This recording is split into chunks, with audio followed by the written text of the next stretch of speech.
दोस्तों, जैसे कि आप सबको पता है, मैंने 23 सितंबर 2024 को जो आखिरी वीडियो बनाया था, वो वीडियो के अंदर आपको बताया था कि पॉसिबल है कि आने वाले हफ्तों में गोल्ड सिल्वर के अंदर करेक्शन एंड कंसोलिडेशन हो सकता है। गोल्ड सिल्वर के अंदर गिरावट भी आ सकती है। लेकिन जैसे कि हमने देखा कि 23 सितंबर 2024 के बाद से अब तक गोल्ड एक रेंज के अंदर कंसोलिडेट कर रहा है और गोल्ड अभी भी ये रेंज के अंदर ही ट्रेड हो रहा है। उसी तरह से हमने सिल्वर को भी देखा है। सिल्वर के अंदर भी 23 सितंबर 2024 के बाद से एक रेंज के अंदर ही कंसोलिडेशन हो रहा है। यानी कि जब से हमने बताया है तब से लेकर अब तक गोल्ड और सिल्वर एक रेंज के अंदर ही कंसोलिडेट हो रहे हैं। दोस्तों, सोचो अगर कोई भी न्यूज़ नहीं होती तो गोल्ड सिल्वर के अंदर क्या होता। मेरा बताने का मतलब यह है कि 25 सितंबर 2024 को आपको पता है चाइना की सेंट्रल बैंक ने एक बहुत ही बड़ा इकोनॉमिकल पैकेज अनाउंस किया था और ये पैकेज कोरोना पेंडेमिक के बाद से सबसे बड़ा इकोनॉमिकल पैकेज था।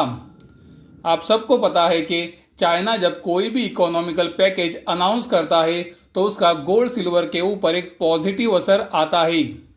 उसी तरह से आपको ये भी पता है 1 अक्टूबर 2024 को ईरान ने इजराइल के ऊपर अटैक किया था। तो ये दोनों बड़ी न्यूज़ के बावजूद भी आप देख सकते हो गोल्ड सिल्वर के अंदर कोई भी तेजी नहीं बनी है। चाइना का स्टिमुलस पैकेज उसी तरह से 1 अक्टूबर को हुआ, ईरान का इजराइल के ऊपर अटैक, ये न्यूज़ के बाद तो गोल्ड सिल्वर के अंदर एक बड़ी तेजी बन जानी चाहिए थी। उसके बावजूद भी गोल्ड और सिल्वर साइडवेज ही काम कर रहे हैं। मुझे लगता है अगर ये दोनों न्यूज़ नहीं आती तो गोल्ड सिल्वर के अंदर अब तक एक अच्छी गिरावट आ चुकी होती। गोल्ड उसी तरह से सिल्वर ये लगातार तीसरा हफ्ता है जब ये रेंज के अंदर कंसोलिडेट हो रहे हैं। ये रेंज अभी बहुत ही महत्वपूर्ण हो चुकी है। तो ये रेंज से ब्रेकआउट आता है कि ब्रेकडाउन, ये देखना बहुत ही ज़रूरी है। जिस भी तरफ ब्रेकआउट आएगा या फिर ब्रेकडाउन आएगा उस तरफ तेजी या फिर मंदी बन सकती है।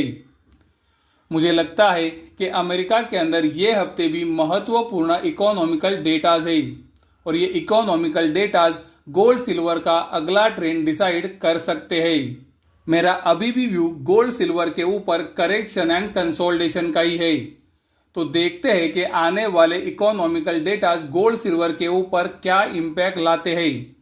हम आपको जब भी ये इकोनॉमिकल डेटाज रहेंगे उसका अपडेट हमारे वीडियो से ज़रूर देंगे। आपको ज़रूर बताएंगे कि कौन से दिन कौन सा महत्वपूर्ण डेटा आने वाला है और उसका गोल्ड सिल्वर के ऊपर क्या इम्पैक्ट हो सकता है। तो अगर आपने अब तक हमारे चैनल को सब्सक्राइब नहीं किया है तो चैनल को सब्सक्राइब जरूर करें। डॉलर इंडेक्स के लिए 23 सितंबर 2024 को हमने आपको बताया था कि इंटरेस्ट रेट जिस दिन कट हुआ था उस दिन का हाई या फिर लो अब तक डॉलर इंडेक्स ने तोड़ा नहीं है। तो डॉलर इंडेक्स अगर आने वाले दिनों में इंटरेस्ट रेट जिस दिन कट हुआ था उस दिन का हाई ऊपरी तरफ तोड़ता है तो डॉलर इंडेक्स के अंदर तेजी बढ़ सकती है।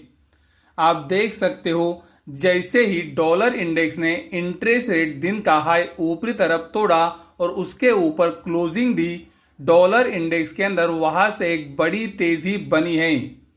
अभी बहुत लोगों के मन में ये डाउट जरूर आएगा कि इतनी बड़ी तेजी के बाद भी गोल्ड सिल्वर के अंदर बड़ी गिरावट क्यों नहीं आई। तो इसका रीजन हमने आपको वीडियो के शुरुआत में ही बताया है। हमने आपको ये क्लियरली बताया है कि अगर चाइना बड़ा इकोनॉमिकल पैकेज अनाउंस नहीं करता, उसी तरह से अगर 1 अक्टूबर 2024 को ईरान इजराइल के ऊपर अटैक नहीं करता तो गोल्ड सिल्वर के अंदर अब तक एक बहुत ही अच्छी करेक्शन हो जाती। तो ये बात को भी कृपया ध्यान में रखें। डॉलर इंडेक्स के अंदर ये जो तेजी बनी है, ये तेजी के अंदर डॉलर इंडेक्स ने ब्रेकआउट भी दिया है। तो डॉलर इंडेक्स अगर ये ब्रेकआउट को सस्टेन कर लेता है और यहां से तेजी को और बढ़ाता है तो वो गोल्ड सिल्वर के लिए निगेटिव संकेत जरूर देगा।